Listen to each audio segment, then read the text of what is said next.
Hi friends, welcome to my channel stories by Indira. ಎಲ್ಲರೂ ಹೆಂಗದಿರಿ? ಆರಾಮದಿರಾ ಅಂತ ಅನ್ಕೊತೀನಿ. ನಾನು ಸೂಪರ್ ಆಗಿದ್ದೀನಿ. ಬನ್ನಿ, ಇವತ್ತಿನ ವೀಡಿಯೋ ಸ್ಟಾರ್ಟ್ ಮಾಡ್ತಾಯಿದ್ದೀನಿ. ಇವತ್ತಿನ ವೀಡಿಯೋದಲ್ಲಿ ಏನಪ್ಪ ಅಂತ ನಾನು ಈ ವಿಡಿಯೋ ಮುಖಾಂತರ ತೋರಿಸ್ತೀನಿ ನಿಮಗೆ. ನೀವು ನೋಡೋಕ್ಕೆ ತಯಾರಿದ್ದೀರಲ್ಲ, ಮತ್ತೆ ತಡ ಮಾಡೋಣ, ನಡೀರಿ ಹೋಗೋಣ. ಚಲೋ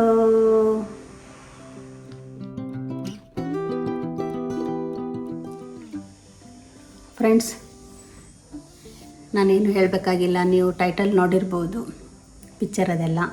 ಏನಪ್ಪ ಇವರು ಪಿಕ್ಚರಲ್ಲಿ ಈ ಥರ ಇದ್ದರು, ಇವಾಗ ನೋಡಿ ಈ ಥರ ಕೂತ್ಕೊಂಡು ಮಾತಾಡ್ತಾ ಇದ್ದಾರೆ ಎಷ್ಟು ಚೆನ್ನಾಗಿ ಅಂತ ಹೇಳ್ತಿರ್ಬೋದು.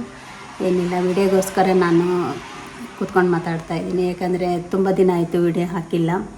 ಹಾಗಾಗಿ ನೀವೆಲ್ಲ ಯಾಕೆ ಆಗ್ತಾಯಿಲ್ಲ ಅಂತ ವಿಚಾರ ಮಾಡ್ತಿರ್ಬೋದು. ಹಾಗಾಗಿ ಹೇಳೋಣ ಅಂತಂದು ಒಂದು ಚಿಕ್ಕದು ವಿಡಿಯೋ ಮಾಡ್ತಾಯಿದ್ದೀನಿ. ಏನಿಲ್ಲ, ನಾನು ಸ್ವಲ್ಪ ಹೆಲ್ತ್ ಪ್ರಾಬ್ಲಮ್ ಆಗಿತ್ತು, ಹೊಟ್ಟೆ ನೋವು ಬರ್ತಾಯಿತ್ತು. ಗ್ಯಾಸ್ಟ್ರಿಕ್ ಅಂದ್ಕೊಂಡು ತೋರಿಸೋಣ ಅಂತಂದು ಡಾಕ್ಟ್ರ್ ಹತ್ರ ಹೋದ್ವಿ. ಹೋದ ತಕ್ಷಣವೇ ಡಾಕ್ಟ್ರು ಇದು ಗ್ಯಾಸ್ಟ್ರಿಕ್ ಇದೇನೋ ಏನೋ ಗೊತ್ತಾಗ್ತಾಯಿಲ್ಲ, ಸ್ಕ್ಯಾನ್ ಮಾಡಿ ನೋಡೋಣ ಅಂತಂದರು. 11:30 ಹೋದ್ವಿ ನಾವು. 11:30 ಹೋಗಿ ಒಂದು ಟೆಸ್ಟ್ ಹೇಳ್ತಾ ಇದ್ದರು. ಒಂದು ಟೆಸ್ಟ್ ಮಟ್ಟಿದ್ವಿ. ಬರೀ ಹೊಟ್ಟೆ ನೋವು ಅಂತ ಹೋಗಿಸಿಂದ ಏನೋ ಆಯ್ತದು. ಆ ಥರ ಆಗಬಾರ್ದಾಗಿತ್ತು, ಏನು ಮಾಡೋಕ್ಕಾಗಲ್ಲ. ಆಗಿದ್ದು ಒಂದು ರೀತಿ ಒಳ್ಳೆಯದೇ ಅನ್ಕೋಬೇಕು. ಇಷ್ಟು ಬೇಗ ಆಗಿದ್ದು, ಇಷ್ಟು ಬೇಗ ಗೊತ್ತಾಗಿದ್ದಕ್ಕೆ ಏನಿಲ್ಲ, ಎಲ್ಲ ಟೆಸ್ಟ್ ಆಗಿ ಡಾಕ್ಟ್ರು ಹೇಳಿದರು, ಇದು ಗ್ಯಾಸ್ಟ್ರಿಕ್ ಏನಲ್ಲ, ಇದು ನಿಮಗೆ ಸ್ಟೋನ್ ಇದೆ, ಆಪ್ರೇಷನ್ ಮಾಡಬೇಕು ಅಂತಂದರು. ಸ್ಟೋನ್ಗೆ ಆಪ್ರೇಷನ್ ಏನಿಲ್ಲ, ಲೇಸರ್ ಟ್ರೀಟ್ಮೆಂಟ್ ಆಗ್ಬೋದಲ್ಲ ಅಂತಂದು ನಾವು ಎಲ್ಲ ಡಾಕ್ಟ್ರ್ ಹತ್ರ ಕೇಳಿದರೆ, ಇಲ್ಲ ಇದು ಕಿಡ್ನಿ ಸ್ಟೋನ್ ಅಲ್ಲ, ಗಲ್ ಬ್ಲಾಡರು ಸ್ಟೋನ್ ಇದು, ಹಾಗಾಗಿ ಸರ್ಜರಿ ಮಾಡಲೇಬೇಕು ಅಂತ ಹೇಳಿದರು. ಅಯ್ಯೋ ಏನಪ್ಪ ಅಂತಂದರೆ, ಟ್ಯಾಬ್ಲೆಟ್ ಮೇಲೆ ಸರಿ ಹೋಗೋದಿಲ್ಲ ಏನಂತ ಕೇಳಿದ್ವಿ ನಾವು. ಟ್ಯಾಬ್ಲೆಟ್ ಮೇಲೆ ಸರಿ ಹೋಗುತ್ತೆ, ಒಂದು 3-4 ದಿನ ಅಷ್ಟೇ ಸರಿ ಹೋಗುತ್ತೆ, ಮತ್ತು ಒಂದು ವಾರ ಸರಿ ಹೋಗ್ಬೋದು ಅಷ್ಟೇ, ಮತ್ತೆ ಬರುತ್ತೆ. ಇದು ಸ್ವಲ್ಪ ಇದೇ ಇದೆ, ಆದಷ್ಟು ಬೇಗ ಮಾಡಿಕೊಂಡ್ರೆ ಒಳ್ಳೆಯದು ಅಂತ ಹೇಳಿದರು. ಹಾಗಾಗಿ ನಾನು ನಮ್ಮ ಮನೆಯವರು ಒಂದು 5 ನಿಮಿಷ ಟೈಮ್ ತೊಗೊಂಡು ವಿಚಾರ ಮಾಡಿದ್ವಿ. ಸರಿ, ಯಾವಾಗಾದರೂ ಮಾಡಿಸ್ಲೇಬೇಕಲ್ಲ, ಈ ಥರ ಆದರೆ ಇನ್ನೇನು ಇಲ್ಲ, ಮಾಡಿಸಿದ್ರೆ ಆಯಿತು ಬಿಡು ಅಂತೇಳಿದ್ವಿ. ಡಾಕ್ಟ್ರು ಏನು ತೊಂದರೆ ಇಲ್ಲ, ಮಾಡ್ಬೋದು ಅಂತ ಹೇಳಿದರು. ಹಾಗಾಗಿ ಡಿಸಿಷನ್ ತೊಗೊಂಡ್ವಿ. ಹಾಸ್ಪಿಟ್ಲೂ ಒಳ್ಳೆಯ ಹಾಸ್ಪಿಟ್ಲು, ತೋರಿಸ್ತೀನಿ ನಾನು ನಿಮಗೆ ಹಾಸ್ಪಿಟ್ಲ್ ಹೇಗಿದೆ ಅಂತಂದು. ತುಂಬ ಚೆನ್ನಾಗಿದೆ ಆಸ್ಪತ್ರೆ, ಮಾತ್ರ ತುಂಬ ನೀಟಾಗಿದೆ. ನಾನು ಬೆಂಗಳೂರಲ್ಲಿನೂ ನೋಡಿಲ್ಲ ಈ ಥರ ಆಸ್ಪತ್ರೆ. ನಾನು ದಿನಕ್ಕೆ 3 ಸರಿ ಕ್ಲೀನ್ ಮಾಡ್ತಾರೆ, 3 ಸರಿ ಕಸ ಗುಡಿಸ್ತಾರೆ, 3 ಸರಿ ಒರೆಸ್ತಾರೆ, 3 ಸರಿ ಡಸ್ಟು ಕ್ಲೀನ್ ಮಾಡ್ತಾರೆ, ಸ್ಪ್ರೇ ಮಾಡ್ತಾರೆ. ಮತ್ತು ಬಾಗಿಲು ಡೋರ್ ಮ್ಯಾಟ್ ಇರುತ್ತಲ್ಲ, ಅದಕ್ಕೂ ಕೂಡ ಸ್ಪ್ರೇ ಹೊಡಿತಾರೆ. ತುಂಬ ಕೇರ್ ಮಾಡ್ತಾರೆ. ನಾನಂತರ ತುಂಬ ಇಷ್ಟಪಟ್ಟೆ. ಆಸ್ಪತ್ರೆ ಮಾತ್ರ ತುಂಬ ಚೆನ್ನಾಗಿತ್ತು, ತುಂಬ ಕ್ಲೀನಿತ್ತು. ಮತ್ತು ನರ್ಸು, ಸಿಸ್ಟರ್ಸು ಎಲ್ಲರೂ ತುಂಬ ಟೈಮ್ ಸರಿಯಾಗಿ ಅಟೆಂಡ್ ಮಾಡ್ತಾಯಿದ್ರು. ಡಾಕ್ಟರ್ಸು ಚೆನ್ನಾಗಿದ್ದರು. ಡಾಕ್ಟರ್ ನಿರಂಜನ್ ಡಾಕ್ಟರ್ ಅಂತ ನಮಗೆ ಪರಿಚಯ. ಅವ್ರಿಗೆ 9 ವರ್ಷ ಆಯಿತು ಹಾಸನದಲ್ಲಿದ್ದು. ನಾವು 9 ವರ್ಷದಿಂದ ಅವ್ರ ಹತ್ರನೇ ತೋರಿಸ್ತಾ ಇದ್ದಿದ್ದು. ಹಾಗಾಗಿ ಅವರ ಸಜೆಷನಿಂದ ಇನ್ನೊಬ್ಬರು ಡಾಕ್ಟ್ರಿಂದ ನಮಗೆ ಇದು ಸರ್ಜರಿ ಆಯಿತು. ನಿಮಗೆ ಹೇಳಬೇಕಂತ ಅನ್ನಿಸ್ತು ನನಗೆ, ಹಾಗಾಗಿ ನಾನು ನಿಮಗೆ ಹೇಳ್ತಾ ಇದ್ದೀನಿ. ನಿಮ್ಮದೆಲ್ಲ ಸಪೋರ್ಟು, ಪ್ರೀತಿಯಿಂದ ನಾನು ಗುಣ ಆಗಿ ಬಂದಿದ್ದೀನಿ ಇವಾಗ. ಮತ್ತು ನಾನು ನೆಕ್ಸ್ಟ್ ವಿಡಿಯೋ ಎಲ್ಲ ಮತ್ತೆ ಕಂಟಿನ್ಯೂ ಸ್ಟಾರ್ಟ್ ಆಗುತ್ತೆ. ನೀವು ಇದೇ ಥರ ನನಗೆ ಸಪೋರ್ಟ್ ಕೊಟ್ಟರೆ ನಾನು ಮುಂದೆ ಹಂಗೆ ಕಂಟಿನ್ಯೂ ಆಗಿ ವಿಡಿಯೋ ಮಾಡಿ ಹಾಕ್ತಾಯಿರ್ತೀನಿ. ನೀವು ನೋಡ್ತಾಯಿರಿ, ಲೈಕ್ ಮಾಡ್ತಾಯಿರಿ, ಶೇರ್ ಮಾಡ್ತಾಯಿರಿ. ನಿಮ್ಮ ಸಪೋರ್ಟಿಗೆ ನನಗೆ ಯಾವಾಗಲೂ ಇರಲಿ ಅಂತ ನಿಮಗೆ ಕೇಳ್ಕೊತೀನಿ. ನಾನು ಯಾವ ಥರ ಏನೇನಾಯಿತು ಏನಿಲ್ಲ ಅಂತ ಚಿಕ್ಕದ ವಿಡಿಯೋ ಮುಖಾಂತರ ನಿಮಗೆ ತೋರಿಸ್ತೀನಿ ನಾನು, ನೀವು ನೋಡಿ. ಓಕೆ ಫ್ರೆಂಡ್ಸ್, ನಾವು ಯಾವ ಆಸ್ಪತ್ರೆಗೆ ತೋರಿಸ್ಕೊಳಕ್ಕೆ ಹೋಗ್ತಾ ಇದ್ದೀವಿ ಅಂದರೆ ತನ್ನೆ ಆಸ್ಪತ್ರೆ ತೋರ್ಸೋಕ್ಕೆ ಹೋಗ್ತಾ ಇದ್ದೀವಿ. ತನ್ನೆ ಆಸ್ಪತ್ರೆ ಎಲ್ಲಿ ಬರುತ್ತೆ ಅಂದರೆ ಹಾಸನಲ್ಲಿ ಬರುತ್ತೆ. ಇದು ತುಂಬ ಫೇಮಸ್ ಆಸ್ಪತ್ರೆ. ಇದು ಹಾಸನಲ್ಲಿ ತುಂಬ ಚೆನ್ನಾಗಿದೆ ಆಸ್ಪತ್ರೆ. ಚೆನ್ನಾಗಿದೆ ಅಂದರೆ ನೋಡೋಕ್ಕೆ ಚೆನ್ನಾಗಿದೆ ಅಂತಲೂ ಅಲ್ಲ, ಅಲ್ಲಿ ಡಾಕ್ಟರ್ಸೂ ತುಂಬ ಚೆನ್ನಾಗಿದ್ದಾರೆ. ಅಲ್ಲಿ ಎಲ್ಲ ಥರದ್ದೂ ಕಾಯಿಲೆದೆಲ್ಲ ನೋಡ್ತಾರೆ. ತುಂಬ ಜನ ಅಂದರೆ ಮಕ್ಕಳು ತುಂಬ ಜನ ಬಂದಿರ್ತಾರೆ, ಮಕ್ಕಳು ಡಾಕ್ಟ್ರು. ಮತ್ತು ಡೆಲಿವರಿ ತುಂಬ ಆಗ್ತವೆ ಅಲ್ಲಿ. ಮತ್ತು ಬೇರೆ ಎಲ್ಲ ಕಾಯಿಲೆದೂ ಎಲ್ಲ ಕನ್ಸಲ್ಟೆಂಟ್ ಇದ್ದಾರೆ ಡಾಕ್ಟರ್ಸ್ ಎಲ್ಲ. ನಾವು ಹಾಸನ್ಗೆ ಬಂದಾಗಲಿಂದ ನಮ್ಮದು ನಿರಂಜನ್ ಡಾಕ್ಟ್ರ್ ಅಂತಲೇ ನಾವು ಅಲ್ಲಿ ಕನ್ಸಲ್ಟೆಂಟ್ ಮಾಡ್ತಾ ಇರೋದು. ತುಂಬ ಚೆನ್ನಾಗಿದೆ ಆಸ್ಪತ್ರೆ. ನಿಮಗೆ ತೋರಿಸ್ತೀನಿ ನಾನು ಆಸ್ಪತ್ರೆ ಹೇಗಿದೆ ಅಂತಂದು. ಫುಲ್ ಕ್ಲಿಯರ್ ತೋರ್ಸೋಕ್ಕಾಗಲ್ಲ, ಯಾಕಂದರೆ ಅಲೌಡ್ ಇತ್ತೋ ಏನೋ ಗೊತ್ತಿಲ್ಲ, ಸುಮ್ಮನೆ ಸ್ವಲ್ಪ ತೆಗೆದಿದ್ದೀನಿ ನಾನು. ಬನ್ನಿ ನೋಡೋಣ ಆಸ್ಪತ್ರೆ ಹೇಗಿದೆ ಅಂತಂದು. ನಾವು ಹೋಗಿ ಏನೇನು ತೋರಿಸ್ಕೊಂಡಿವಿ, ಏನೇನು ಮಾಡಿವಲ್ಲ ಅಂತ ನಾನು ನಿಮ್ಗೆ ತೋರಿಸ್ತೀನಿ. ಬನ್ನಿ ನೋಡೋಣ. ನೋಡಿ ಫ್ರೆಂಡ್ಸು, ಹೊಟ್ಟೆ ನೋವು ಅಂತಂದು ನಾವು ಬೆಳಗ್ಗೆ 11:30 ಹೋಗಿದ್ದು 3:30ವರೆಗೂ ಆಯಿತು ಎಲ್ಲ ಟೆಸ್ಟು. ಮತ್ತು ಆಪ್ರೇಷನ್ ಅಂತ ಡಿಸಿಷನ್ ಆಯಿತು. ಹಾಗಾಗಿ ಮತ್ತೆ ಮನೆಗೆ 6 ಗಂಟೆಗೆ ಅಡ್ಮಿಟ್ ಆಗಿ ಅಂತ ಹೇಳಿದರು. ಸರಿ ಮನೆಗೆ ಹೋಗಿ ಬರ್ತೀವಿ ಅಂತೇಳಿ ಮನೆಗೆ ಬಂದು ಫ್ರೆಶ್ ಆಗಿ ಈಗ ನಾನು ನಮ್ಮ ಮನೆಯವ್ರು ಮತ್ತೆ ಹಾಸ್ಪಿಟ್ಲಿಗೆ ಹೋಗ್ತಾಯಿದ್ದೀವಿ ನೋಡಿ ಕಾರಲ್ಲಿ.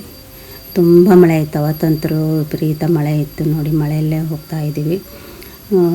ಯಾಕಂದರೆ 6 ಗಂಟೆಗೆ ಅಡ್ಮಿಟ್ ಆಗಬೇಕಾಗಿತ್ತಲ್ಲ. ಹಾಗಾಗಿ ನಾವು ಎಷ್ಟಂದರೆ 5:45 ಮನೆ ಬಿಟ್ವಿ ನೋಡಿ. ಫುಲ್ಲು ಮಳೆ ಇದೆ. ನಾನು ಹಾಸನ ಸರ್ಕಲ್ ತೋರಿಸ್ತಾ ಇದ್ದೀನಿ, NR ಸರ್ಕಲ್ ಇದು. ಇವಾಗ ನಾವು ಯಾವ ಆಸ್ಪತ್ರೆಗೆ ಹೋಗ್ತಾಯಿದ್ದೀವಿ ಅಂದರೆ ತನ್ನೆ ಆಸ್ಪತ್ರೆಗೆ ಹೋಗ್ತಾಯಿದ್ವಿ. ತುಂಬ ಸ್ಪೆಷಲಿಸ್ಟ್ ಆಸ್ಪತ್ರೆ ಅದು. ತುಂಬ ದೊಡ್ಡ ಆಸ್ಪತ್ರೆ ಅದು. ಹಾಗಾಗಿ ಅಲ್ಲಿ ಹೋದ್ಮೇಲೆ ನಮಗೆ ರೂಮು ತೊಗೊಂಡ್ವಿ. ರೂಮು ನಾನು AC ತೊಗೊಳ್ಳಿಲ್ಲ, ನಾನ್ ACನೇ ತೊಗೊಂಡ್ವಿ. ಯಾಕಂದರೆ ಆವಾಗ ತುಂಬ ಮಳೆ ಇತ್ತು, ಚಳಿನೇ ಇತ್ತಲ್ಲ, ಸುಮ್ಮನೆ ಏನಕ್ಕೆ AC ಅಂತಂದು ನಾನ್ ACನೇ ತೊಗೊಂಡ್ವಿ. ರೂಮ್ ಹೇಗಿದೆ ಅಂತ ನಾನು ನಿಮಗೆ ತೋರಿಸ್ತಾ ಇದ್ದೀನಿ. ರೂಮ್ ಮಾತ್ರ ತುಂಬ ಚೆನ್ನಾಗಿತ್ತು, ಕ್ಲೀನಾಗಿತ್ತು. ಪೇಷಂಟ್ ಬೆಡ್ ಇಲ್ಲಿತ್ತು, ಅಸಿಸ್ಟೆಂಟ್ ಬೆಡ್ಡು ಆ ಕಡೆ ಇರೋದು. ನಮ್ಮ ಮನೆಯವ್ರು ಬಾತ್ರೂಮು ತೋರಿಸ್ತಾ ಇದ್ದಾರೆ ನೋಡಿ. ಬಾತ್ರೂಮು ಕ್ಲೀನಾಗಿತ್ತು, ನೀಟಾಗಿತ್ತು, ಚೆನ್ನಾಗಿತ್ತು. ಎಲ್ಲ ವ್ಯವಸ್ಥೆ ಎಲ್ಲ ಚೆನ್ನಾಗಿತ್ತು. ಅದಾದಮೇಲೆ ನರ್ಸ್ ಬಂದು ಅದೇನು ಪ್ರೊಸೀಜರ್ ಏನಿರ್ತವೆ ಅವೆಲ್ಲ ಪೇಪರ್ ವರ್ಕ್ ಅದೆಲ್ಲ ಅವರೆಲ್ಲ ಮಾಡಿ, ಅದಾದಮೇಲೆ ನನಗೆ ಸಲೈನ್ ಹಾಕಬೇಕಲ್ಲ. ಹಾಗಾಗಿ ಕೈಗೆಲ್ಲ ನರಗಳೆಲ್ಲ ಹುಡುಕ್ತಾಯಿದ್ರು ಸೂಜಿ ಹಾಕೋಕ್ಕೆ. ಎಲ್ಲೂ ನರನೇ ಸಿಗೋದಿಲ್ಲ ನನಗೆ. ಶುಗರ್ ಬ್ಲಡ್ ಟೆಸ್ಟ್ ಮಾಡೋಕ್ಕೆ ಹೋದಾಗೂ ನರ ಸಿಗೋದಿಲ್ಲ ಬೇಗ. ಅದೇ ಒಂದು ಪ್ರಾಬ್ಲಮ್ ನನಗೆ. ಹಾಗಾಗಿ ನೋಡಿ ಕೊನೆಗೂ ಸಿಕ್ತು. ಅದನ್ನು ಹಾಕಿ ಈಗ ನಾನು ಮಲಗಿದ್ದೀನಿ. 9 ಗಂಟೆಗೆ ಸರ್ಜರಿ ಅಂತ ಹೇಳಿದರು. ಹಾಗಾಗಿ ಸ್ವಲ್ಪ ನರ್ವಸ್ಸೇ ಇದ್ದೆ ನಾನು. ಭಯ. ಇಲ್ಲೆಲ್ಲ ಹುಡುಕಿದ್ರು ನರ ಸಿಗಲಿಲ್ಲ, ಇಲ್ಲೆಲ್ಲ ಹುಡುಕಿದ್ರು ನರ ಸಿಗಲಿಲ್ಲ. ಇಲ್ಲಿ ಇಬ್ಬರು ಬಂದಿರ್ತೀವಿ ನರ ಸಿಗೋದಾಗ.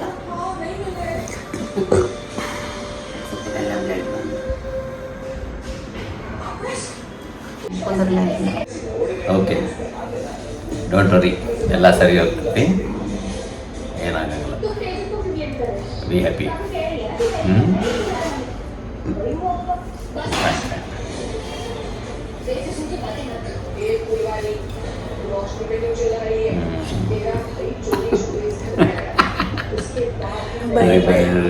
ರಾಟಿಗೆ ಫೋನ್ ಮಾಡಲ ಇಲ್ಲ, ಯಾಕೆ ನೋಡಪ್ಪ ನಿಮ್ಮ ಹೋಗಂತ ನೋಡಿ. 9 ಗಂಟೆಗೆ ಅಂದ್ರೆ ಆಪ್ರೇಷನ್ನು 10:15 ಮಾಡಿದರು. ಕೆಳಗೆ ಫಸ್ಟ್ ಫ್ಲೋರಲ್ಲಿ ತೊಗೊಂಡು ಬಂದು ಇಲ್ಲಿ ಒಂದು ಬೆಡ್ ಮೇಲೆ ಮಲಗಿಸಿ ಅವ್ರದ್ದು ಡ್ರೆಸ್ ಹಾಕಿಸಿ ಮಲಗಿಸಿದ್ದಾರೆ ನೋಡಿ. ಹಾಗೆ 10:15 ಹೋಗಿದ್ದು 12:15 ಬಂದೆ ನಾನು. ತೊಗೊಂಡು ಬಂದು ಇವಾಗ ಬೆಡ್ ಮೇಲೆ ಹಾಕಿದ್ದಾರೆ ನೋಡಿ. ಹೋಶೇ ಇಲ್ಲ ನನಗೆ. ಇದು ಬೆಳಗ್ಗೆ ಮಾರನೇ ದಿನ ಬೆಳಗಿನ ಜಾವ 8 ಗಂಟೆಗೆ ಇದು ಸ್ವಲ್ಪ ಎಚ್ಚರ ಆಯಿತು. ನಮ್ಮ ಮನೆಯವ್ರು ಬಂದರು ನೋಡಿ, ಮಾತಾಡಿಸ್ತಾ ಇದ್ದಾರೆ ಹೇಗಿದೆಯಾ ಅಂತಂದು. ಓಕೆ ಅಂದೆ. ಆದಮೇಲೆ ಆಪ್ರೇಷನ್ ಆಗಿ ಮಾರನೇ ದಿನ ನಮ್ಮ ಏರಿಯಾದಲ್ಲಿರೋರು, ಅಕ್ಕಪಕ್ಕದಲ್ಲಿರೋರು ನನ್ನ ಫ್ರೆಂಡ್ಸು ಪ್ಲಸ್ ಸಬ್ಸ್ಕ್ರೈಬರ್ಸು ಅನ್ನಬೇಕು, ಅವರೆಲ್ಲರೂ ನನಗೆ ಮಾತಾಡ್ಸೋಕ್ಕೆ ಬಂದಿದ್ದಾರೆ. ತುಂಬ ಕೇರ್ ತೊಗೊಂಡ್ರು. ತುಂಬ ನನಗೆ ನಗಿಸಿದ್ರು. ಅವರೆಲ್ಲ ಬಂದು ನಗಿಸ್ತಾ ಇದ್ದಾರೆ. ನನಗೇನು ಆಗಿಲ್ಲ ಥರನೇ ಅನಿಸಿತ್ತು ನನಗೆ. 1.5 ಅವರ್ ಕೂತಿದ್ರು. ತುಂಬ ಖುಷಿ ಆಯಿತು ನನಗೆ. ಅವರೆಲ್ಲ ಬಂದು ಮಾತಾಡ್ಸ್ಕೊಂಡು ಹೋಗಿದ್ದಾರೆ. ಯಾಕೆ ಹಾಸ್ಪಿಟ್ಲಿಗೆ ಬಂದ್ರಿ ಆಂಟಿ? ಅಷ್ಟು ಬಟರ್ಫ್ಲೈ ಥರ ಓಡಾಡ್ಕೊಂಡಿದ್ರಿ, ಚೆನ್ನಾಗಿದ್ರಿ.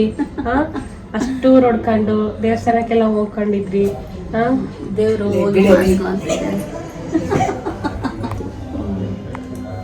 ಈ ಅನುಭವ ಹೆಂಗಿದೆ ನಿಮಗೆ? ಇದು ಫಸ್ಟ್ನೇ ಅನುಭವ ಅಲ್ವಾ? ಬೇಡ ಅಂತೀರಾ?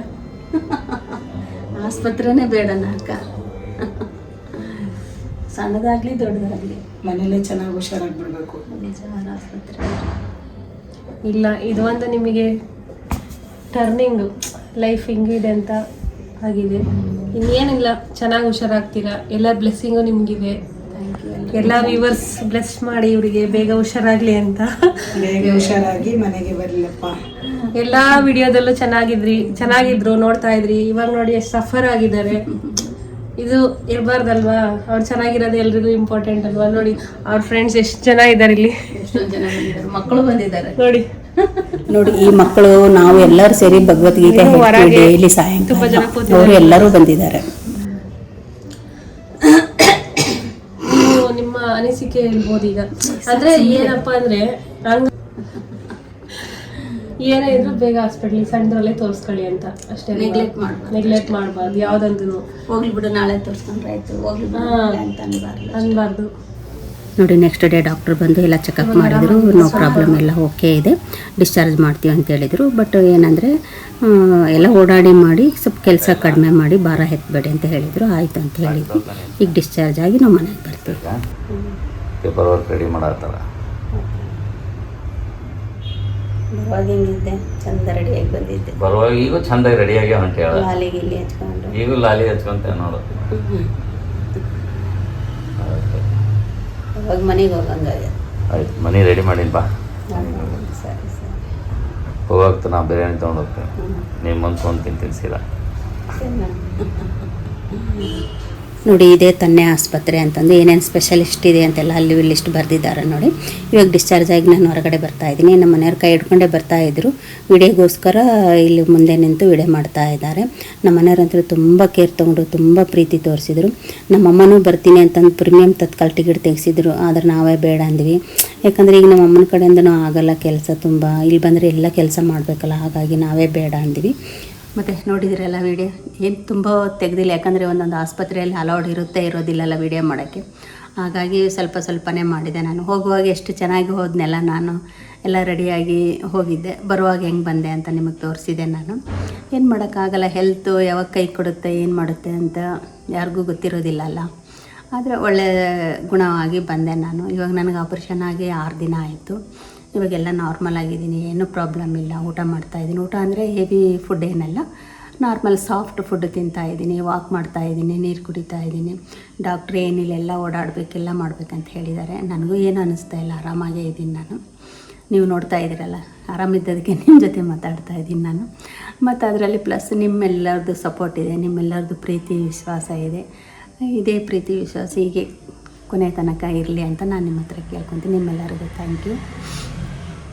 ಮತ್ತು ಈ ವಿಡಿಯೋ ನೋಡಿ ಹೇಗೆ ಅನ್ನಿಸ್ತು ನಿಮಗೆ? ಇಷ್ಟ ಆಯಿತಾ? ಇಷ್ಟ ಆದರೆ ಏನು ಮಾಡಬೇಕು? ಲೈಕ್, ಶೇರ್, ಸಬ್ಸ್ಕ್ರೈಬ್ ಮಾಡಿ, ಹಾಗೆ ಸಪೋರ್ಟ್ ಮಾಡಿ. ನನ್ನ ಚಾನಲ್ ಇನ್ನೂ ಯಾರು ಹೊಸಬ್ರು ನೋಡ್ತಾ ಇದ್ರೆ ಬೇಗ ಸಬ್ಸ್ಕ್ರೈಬ್ ಆಗಿ ಸಪೋರ್ಟ್ ಮಾಡಿ. ಮತ್ತು ಕಂಟಿನ್ಯೂ ಆಗಿ ನಾನು ವಿಡಿಯೋ ಹಾಕ್ತಾಯಿರ್ತೀನಿ, ನೋಡಿ ಲೈಕ್ ಮಾಡಿ. ಓಕೆ, ನೆಕ್ಸ್ಟ್ ವಿಡಿಯೋದಲ್ಲಿ ಸಿಗೋಣ. ಟಾಟಾ, ಬಾಯ್ ಬಾಯ್, ಟೇಕ್ ಕೇರ್. ಯಾಕಂದರೆ ಜಾಸ್ತಿ ಮಾತಾಡೋಕ್ಕಾಗಲ್ಲ, ಸ್ವಲ್ಪ ಚಿಕ್ಕದಾಗಿ ವಿಡಿಯೋ ಮಾಡಿ ಹಾಕ್ತಾಯಿದ್ದೀನಿ ನಾನು. ಮತ್ತು ನೆಕ್ಸ್ಟ್ ಕಂಟಿನ್ಯೂ ಬರ್ತಾ ಇರುತ್ತೆ, ನೋಡಿ ಎಂಜಾಯ್ ಮಾಡಿ. ಓಕೆ, ಟಾಟಾ, ಬಾಯ್ ಬಾಯ್, ಟೇಕ್ ಕೇರ್.